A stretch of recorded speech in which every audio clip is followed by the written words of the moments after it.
Decreto-Lei nº 2848, de 7 de dezembro de 1940. Código Penal. Parte Geral. Título 1. Da aplicação da Lei Penal.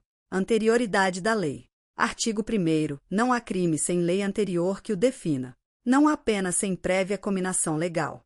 Lei Penal no tempo.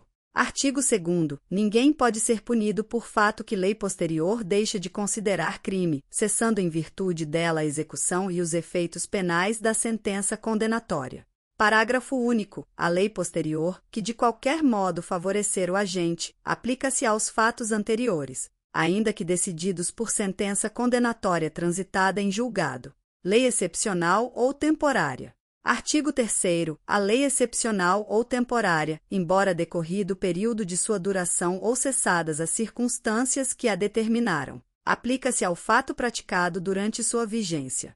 Tempo do crime. Artigo 4º. Considera-se praticado o crime no momento da ação ou omissão, ainda que outro seja o momento do resultado. Territorialidade. Artigo 5º. Aplica-se a lei brasileira, sem prejuízo de convenções, tratados e regras de direito internacional, ao crime cometido no território nacional. Parágrafo 1º. Para os efeitos penais, consideram-se como extensão do território nacional as embarcações e aeronaves brasileiras, de natureza pública ou a serviço do governo brasileiro onde quer que se encontrem, bem como as aeronaves e as embarcações brasileiras, mercantes ou de propriedade privada, que se achem, respectivamente, no espaço aéreo correspondente ou em alto mar. Parágrafo 2º. É também aplicável a lei brasileira aos crimes praticados a bordo de aeronaves ou embarcações estrangeiras de propriedade privada, achando-se aquelas em pouso no território nacional ou em voo no espaço aéreo correspondente, e estas em porto ou mar territorial do Brasil.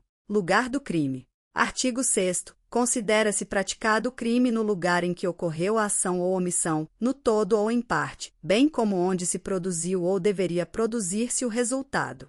Extraterritorialidade. Artigo 7º. Ficam sujeitos à lei brasileira, embora cometidos no estrangeiro. Inciso 1. Os crimes. Alínea A. Contra a vida ou a liberdade do Presidente da República. B. Contra o patrimônio ou a fé pública da União, do Distrito Federal, de Estado, de território, de município, de empresa pública, sociedade de economia mista, autarquia ou fundação instituída pelo poder público. C. Contra a administração pública, por quem está a seu serviço. D. De genocídio, quando o agente for brasileiro ou domiciliado no Brasil. Inciso 2. Os crimes. Alínea A. Que, por tratado ou convenção, o Brasil se obrigou a reprimir.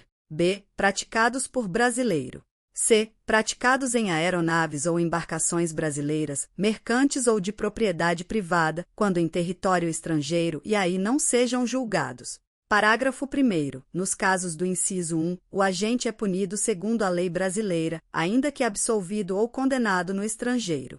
Parágrafo 2º. Nos casos do inciso 2, a aplicação da lei brasileira depende do concurso das seguintes condições. Alínea A. Entrar o agente no território nacional. B. Ser o fato punível também no país em que foi praticado. C. Estar o crime incluído entre aqueles pelos quais a lei brasileira autoriza a extradição.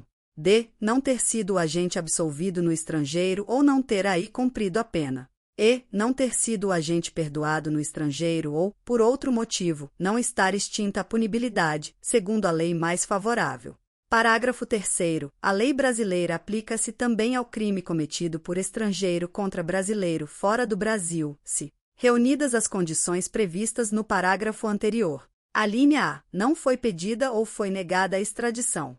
B. Houve requisição do Ministro da Justiça. Pena cumprida no estrangeiro. Artigo 8º. A pena cumprida no estrangeiro atenua a pena imposta no Brasil pelo mesmo crime, quando diversas, ou nela é computada, quando idênticas. Eficácia de sentença estrangeira. Artigo 9º. A sentença estrangeira, quando a aplicação da lei brasileira produz na espécie as mesmas consequências, pode ser homologada no Brasil para: Inciso 1. Obrigar o condenado à reparação do dano, a restituições e a outros efeitos civis. Inciso 2. Sujeitá-lo à medida de segurança. Parágrafo único. A homologação depende. Alínea A. Para os efeitos previstos no inciso 1, de pedido da parte interessada. b. Para os outros efeitos, da existência de tratado de extradição com o país de cuja autoridade judiciária emanou a sentença ou, na falta de tratado, de requisição do Ministro da Justiça. Contagem de prazo.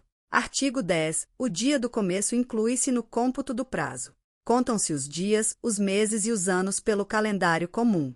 Frações não computáveis da pena. Artigo 11. Desprezam-se, nas penas privativas de liberdade e nas restritivas de direitos, as frações de dia e, na pena de multa, as frações de cruzeiro. Legislação especial. Artigo 12. As regras gerais deste Código aplicam-se aos fatos incriminados por lei especial, se esta não dispuser de modo diverso. Título 2. Do crime. Relação de causalidade. Artigo 13. O resultado, de que depende a existência do crime, somente é imputável a quem lhe deu causa. Considera-se causação ou omissão sem a qual o resultado não teria ocorrido. Superveniência de causa independente. Parágrafo 1º. A superveniência de causa relativamente independente exclui a imputação quando, por si só, produziu o resultado, os fatos anteriores, entretanto, imputam-se a quem os praticou. Relevância da omissão. Parágrafo 2º. A omissão é penalmente relevante quando o omitente devia e podia agir para evitar o resultado. O dever de agir incumbe a quem? Alínea A. Tenha por lei obrigação de cuidado, proteção ou vigilância. B. De outra forma, assumiu a responsabilidade de impedir o resultado. C. Com seu comportamento anterior, criou o risco da ocorrência do resultado. Artigo 14. Disse o crime. Crime consumado. Inciso 1. Consumado, quando nele se reúnem todos os elementos de sua definição legal. Tentativa. Inciso 2. Tentado, quando, iniciada a execução, não se consuma por circunstâncias alheias à vontade do agente. Pena de tentativa. Parágrafo único. Salvo disposição em contrário, pune-se a tentativa com a pena correspondente ao crime consumado, diminuída de 1 a 2/3. Desistência voluntária e arrependimento eficaz. Artigo 15. O agente que, voluntariamente, desiste de prosseguir na execução ou impede que o resultado se produza, só responde pelos atos já praticados. Arrependimento posterior. Artigo 16. Nos crimes cometidos sem violência ou grave ameaça à pessoa, reparado o dano ou restituída a coisa, até o recebimento da denúncia ou da queixa, por ato voluntário do agente, a pena será reduzida de 1 a 2/3. Crime impossível. Artigo 17. Não se pune a tentativa quando, por ineficácia absoluta do meio ou por absoluta impropriedade do objeto, é impossível consumar-se o crime. Artigo 18. Disse o crime. Crime doloso. Inciso 1. O doloso, quando o agente quis o resultado ou assumiu o risco de produzi-lo. Crime culposo. Inciso 2. Culposo, quando o agente deu causa ao resultado por imprudência, negligência ou imperícia. Parágrafo único. Salvo os casos expressos em lei, ninguém pode ser punido por fato previsto como crime, senão quando o pratica dolosamente. Agravação pelo resultado. Artigo 19. Pelo resultado que agrava especialmente a pena, só responde o agente que o houver causado ao menos culposamente. Erro sobre elementos do tipo. Artigo 20. O erro sobre elemento constitutivo do tipo legal de crime exclui o dolo, mas permite a punição por crime culposo, se previsto em lei. Discriminantes putativas. Parágrafo 1º. É isento de pena quem, por erro plenamente justificado pelas circunstâncias, supõe situação de fato que, se existisse, tornaria a ação legítima. Não há isenção de pena quando o erro deriva de culpa e o fato é punível como crime culposo. Erro determinado por terceiro. Parágrafo 2º. Responde pelo crime o terceiro que determina o erro. Erro sobre a pessoa. Parágrafo 3º. O erro quanto à pessoa contra a qual o crime é praticado não isenta de pena. Não se consideram, neste caso, as condições ou qualidades da vítima, senão as da pessoa contra quem o agente queria praticar o crime. Erro sobre a ilicitude do fato. Artigo 21. O desconhecimento da lei é inexcusável. O erro sobre a ilicitude do fato, se inevitável, isenta de pena, se evitável, poderá diminuí-la de 1/6 a 1/3. Parágrafo único. Considera-se evitável o erro se o agente atua ou se omite sem a consciência da ilicitude do fato, quando lhe era possível, nas circunstâncias, ter ou atingir essa consciência. Coação irresistível e obediência hierárquica. Artigo 22. Se o fato é cometido sob coação irresistível ou em estrita obediência à ordem, não manifestamente ilegal, de superior hierárquico, só é punível o autor da coação ou da ordem. Exclusão de ilicitude. Artigo 23. Não há crime quando o agente pratica o fato.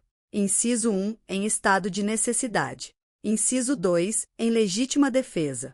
Inciso 3. Em estrito cumprimento de dever legal ou no exercício regular de direito. Excesso punível. Parágrafo único. O agente, em qualquer das hipóteses deste artigo, responderá pelo excesso doloso ou culposo. Estado de necessidade. Artigo 24. Considera-se em estado de necessidade quem pratica o fato para salvar de perigo atual, que não provocou por sua vontade, nem podia de outro modo evitar, direito próprio ou alheio, cujo sacrifício, nas circunstâncias, não era razoável exigir-se. Parágrafo 1º. Não pode alegar estado de necessidade quem tinha o dever legal de enfrentar o perigo. Parágrafo 2º. Embora seja razoável exigir-se o sacrifício do direito ameaçado, a pena poderá ser reduzida de 1 a 2/3. Legítima defesa. Artigo 25. Entende-se em legítima defesa quem, usando moderadamente dos meios necessários, repele injusta agressão, atual ou iminente, a direito seu ou de outrem. Parágrafo único. Observados os requisitos previstos no caput deste artigo, considera-se também em legítima defesa o agente de segurança pública que repele agressão ou risco de agressão à vítima mantida refém durante a prática de crimes.